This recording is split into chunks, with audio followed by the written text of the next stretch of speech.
This is just a basic overview of the whole course. I hope to help you understand, evaluate and improve your running on both a systemic and mechanical level.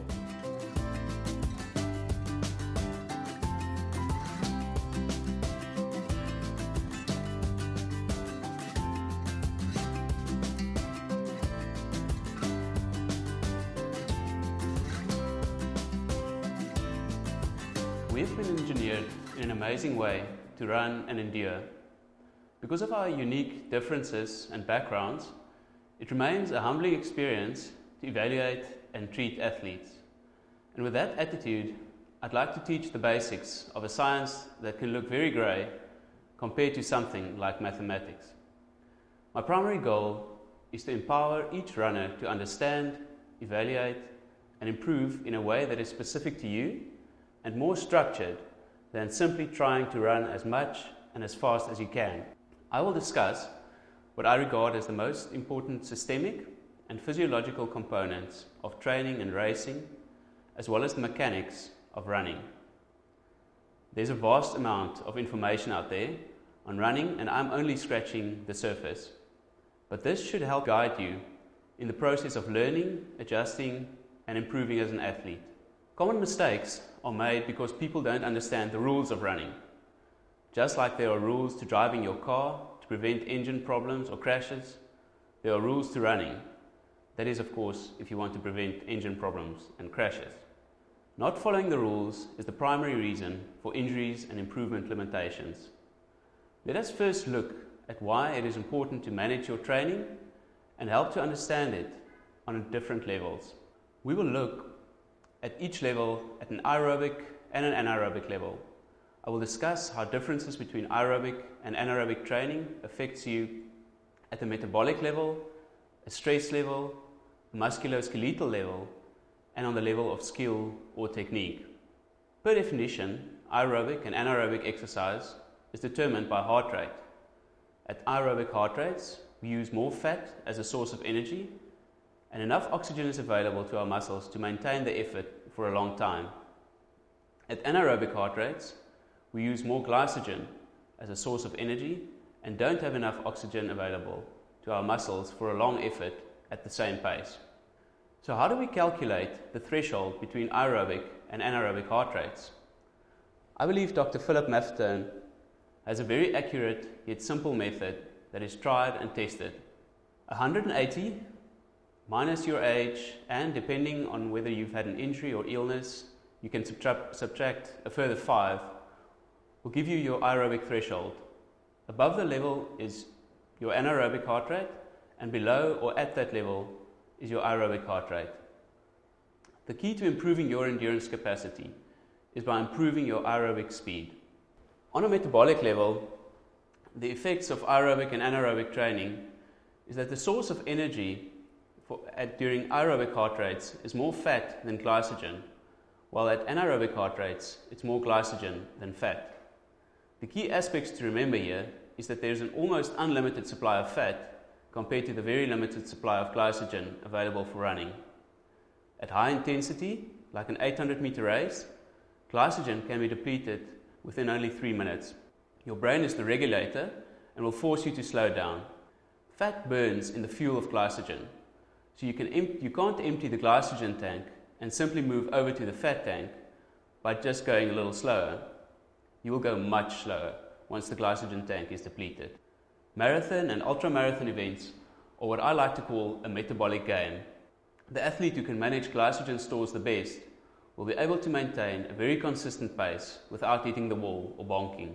On a stress level, the effects of aerobic and anaerobic heart rates, it's important to remember that sufficient stress is what makes us improve as athletes.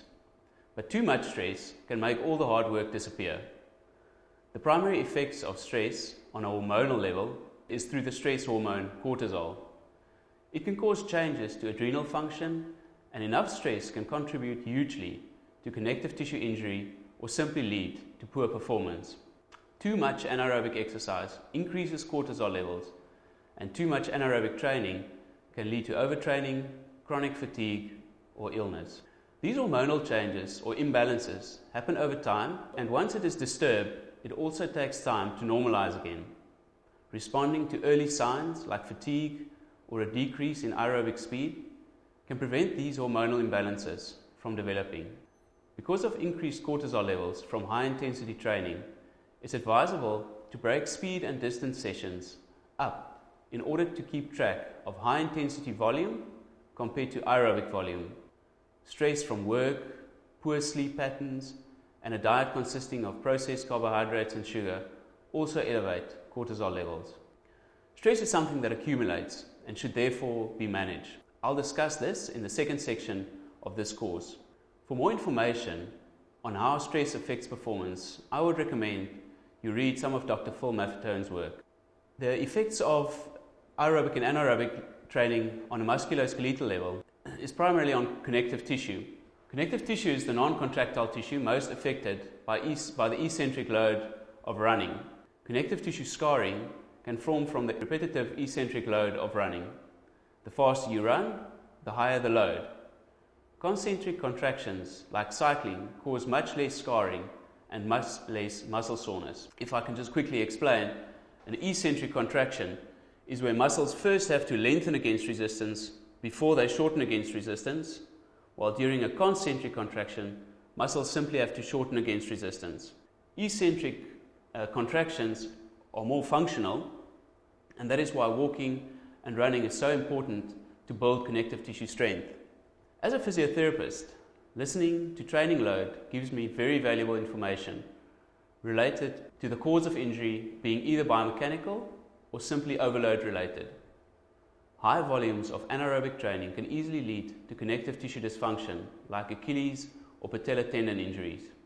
The most vulnerable group here are runners coming back from a long time off running or those who do track workouts at close to maximum speed. The effects of aerobic and anaerobic training on a skill level is just as important. Running is a skill just like any other sport is a skill. Any skill is improved by focused repetition. A number of books have been written on the topic, and according to Malcolm Gladwell, it takes about 10,000 hours of focused repetition to become a master at a skill like tennis or playing the piano, and in my opinion, running too. I like to say that you can't run well at a fast pace if you can't run well at an easy pace. You have to earn the right to run fast. We'll soon look at the function of each joint, which should help you to improve your skill. There are a number of drills you can do, videos of top marathoners you can analyze, or do something like running short distances barefoot on a hard surface to improve your running skill. Aerobic pace allows for more focused hours and will allow you to get faster at the same heart rate. Technique at an anaerobic pace is also important, but doing it against a slight incline helps to decrease the load on connective tissue while improving gluteal strength. This is why top marathoners look the same, but at the back of the pack there's plenty of variation in form and skill. Remember, nothing improves running like running. Listening to all of this might make you think that all hard running is bad. That is not true. But it should be managed, as I'll discuss in the Evaluate section of this course.